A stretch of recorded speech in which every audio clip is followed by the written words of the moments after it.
मेरे साथ जो विधायक जी बैठे हैं किसी परिचय के मोहताज नहीं। लोकहा विधानसभा के विधायक भरत भूषण मंडल जी लगातार जनता के बीच में रहे हैं और इलेक्शन दोबारा 2025 आ चुका है। जिस तरीके से अभी वोटर अधिकार यात्रा चली, राहुल गांधी और तेजस्वी यादव के समर्थन में जनता का जो सैलाब उमड़ा, उससे साफ साफ पता चलता है कि बिहार में लोग समझ चुके हैं वोट चोर गद्दी चोर कहाँ से चालू कर रहे हैं ये लोग और किस तरीके से लगातार ये लोग चुनाव जीत रहे हैं। सर से भी जानने की कोशिश करेंगे किस तरीके से आप लोग विधानसभा में जा रहे हैं, लोगों की प्रतिक्रिया आपको मिल रही है।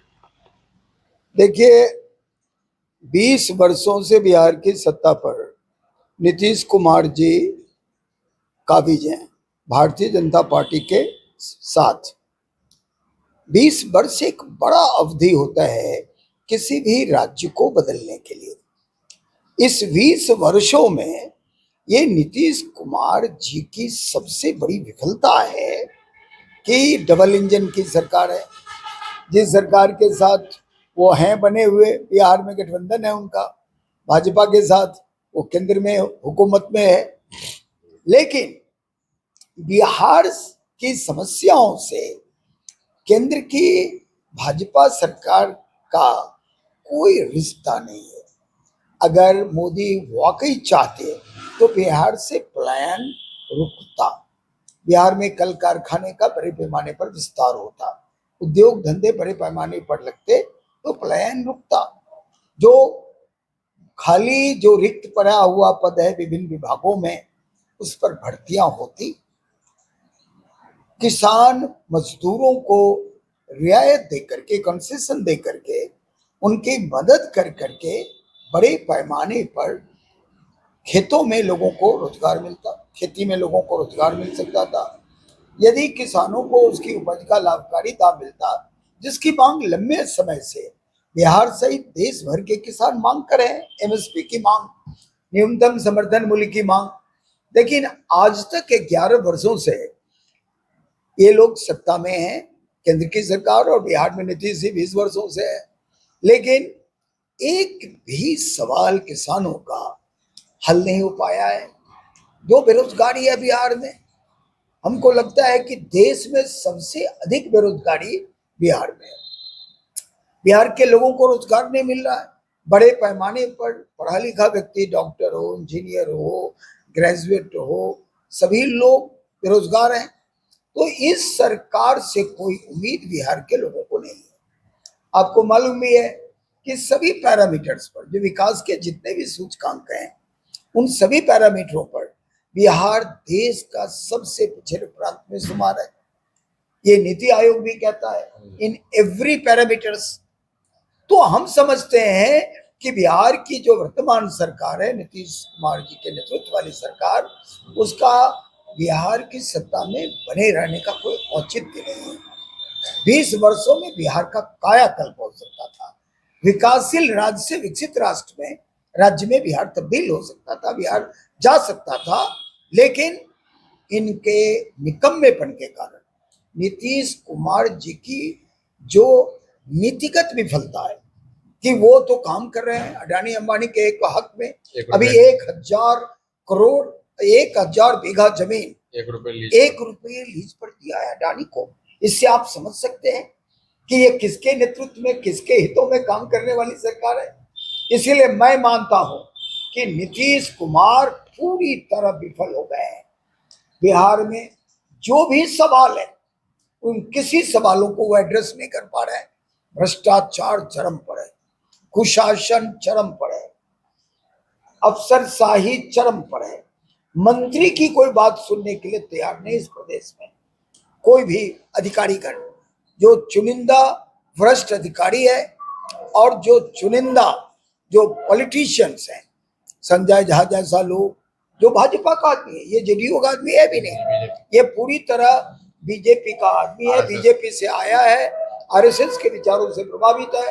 वो चाहे विजय चौधरी हो, चाहे ललन सिंह हो, यही 3-4 लोग मुख्यमंत्री के चारों तरफ रहते हैं, और मुख्यमंत्री किसी पिछड़े दलित नेताओं की बात, उनकी समस्या सुनने को तैयार नहीं। इसीलिए मैं ये मानता हूं कि इस बार बिहार में नीतीश कुमार और भाजपा के खिलाफ भारी असंतोष है, बड़ा गुस्सा है आम जन में इस सरकार के कार्यकलापों के खिलाफ, और मुझको पूरी उम्मीद है। और अभी जो महागठबंधन ने जो अत्यंत पिछड़ों के लिए 10 सूत्री जो मांग पत्र माना है, स्वीकार किया है, ये बहुत ही क्रांतिकारी। 50% का जो दायरा तोड़ देंगे, 50% का दायरा तोड़ेंगे। रिजर्वेशन जो 50% का सीलिंग है, वो सीलिंग को तोड़ेंगे। दूसरा वो बता रहे हैं कि सरकारी जो ठेका होगा 25 करोड़ तक का, उसमें 50% रिजर्वेशन होगा। 30%, अभी 20% निकाय में पंचायत में रिजर्वेशन है अत्यंत पिछड़ों को, वो 30% करने वाले हैं।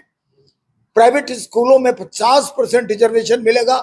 इतने क्रांतिकारी कदम महागठबंधन की सरकार उठा रही है कि मुझको पूरा उम्मीद है कि दलित और अति पिछड़ा जो जिनको गुमराह करके नीतीश कुमार अपने साथ बनाए हुए थे और उनकी समस्या ज्यों की त्यों बनी हुई है, महागठबंधन के घोषणा पत्र के लागू होने के बाद जो अति पिछड़ों के लिए 10 सूत्री घोषणा हुआ है, उस घोषणा पर जैसे ही सरकार बनेगी अमल शुरू होगा और बिहार बहुत तेजी से महागठबंधन के नेतृत्व में, तेजस्वी यादव के नेतृत्व में आगे बढ़ेगा। स्वास्थ्य और शिक्षा के क्षेत्र को देख रहे हैं, बिहार सरकार लोग बोलते हैं कि लगातार काम कर रही है, लेकिन स्कूल में जाता हूँ तो स्कूल में टीचर गायब हैं और अस्पताल में डॉक्टर गायब मिलते हैं, यहाँ पे भी समस्या है। देखिए, शिक्षा और स्वास्थ्य तो बिहार में पूरी तरह चौपट हो गया है। सरकारी विद्यालयों में कहीं भी पढ़ाई लिखाई नहीं हो रहा है, कहीं पढ़ाई लिखाई का माहौल नहीं है। फर्जी शिक्षकों की बहाली करके नीतीश शिक्षा व्यवस्था को पूरी तरह चौपट कर दिया है। बिहार में गरीब गुरबा का बच्चा पूरी तरह सरकारी स्कूलों पर निर्भर है और सरकारी स्कूलों में पठन पाठन पूरी तरह ठप है। ऐसी स्थिति में स्वास्थ्य व्यवस्था पूरी तरह ठप है। अस्पताल का बिल्डिंग है तो डॉक्टर नहीं है, डॉक्टर है तो बिल्डिंग नहीं है। इसीलिए किसी भी क्षेत्र में विशेष करके शिक्षा और स्वास्थ्य की स्थिति बहुत ही बदहाल है। एक ही उपाय बचा है, एक ही उम्मीद बचा है कि जब तेजस्वी यादव के नेतृत्व में महागठबंधन की सरकार बनेगी तो बिहार बहुत तेजी से आगे आएगा और तमाम तरह की जो समस्या बिहार बरसों से झेल रहा है उससे बिहार को मुक्ति मिलेगी। जिस तरीके से लगातार बिहार में आप लोग की वोटर अधिकार यात्रा आप लोगों ने निकाला और यहाँ पे बहुत लोगों के वोट भी काटे गए, तो जिन लोगों का वोट काटा गया, दलित पिछड़ा जो यहाँ से पलायन कर चुके हैं, क्या समस्या हुई इन सब चीजों से लोका विधानसभा में? नहीं, वोटर अधिकार यात्रा के क्रम में तो भारी उत्साह देखा गया और बिहार के लोग बड़ी तादाद में, करोड़ों की तादाद में निकल करके सड़क पर आए। गठबंधन के नेतृत्व में जो चल रहा था यात्रा, उसमें भाग लिया और जो सवाल उठाया गया वोटर अधिकार यात्रा के दौरान, उन तमाम सवालों का समाधान करने का वादा बिहार वासियों को दिया गया। जिस तरीके से अभी देख रहे हैं राजस्व अभियान चल रहा है, जमीन के सर्वे करते करते अब गांव-गांव लोग पहुंच रहे हैं, जमीन के डॉक्यूमेंट्स बोल रहे हैं दिखाइए, जमाबंदी ठीक किया जाएगा। इसमें कहीं लोगों की कंप्लेन आ रही है, पैसा भी लिया जाता है। पूरा लूट ही है भाई, कोई राजस्व महाअभियान क्या चलेगा, ये लूट अभियान है। जो भी बिहार सरकार अभी काम कर रही है उसमें जबरदस्त लूट खसोट है। आम जनता परेशान है और नीतीश से मुक्ति के लिए लोग छटपटा रहे हैं। अब चले हम लोग, हो गए हम लोग। चलिए, धन्यवाद। और ये थे मेरे साथ लोका विधायक जी। और जिस तरीके से नीतीश सरकार से लोग परेशान है, इस बार मन बना लिया है कि महागठबंधन की सरकार बनने जा रही है बिहार में। जिला मधुबनी से रंजन जायसवाल की रिपोर्ट।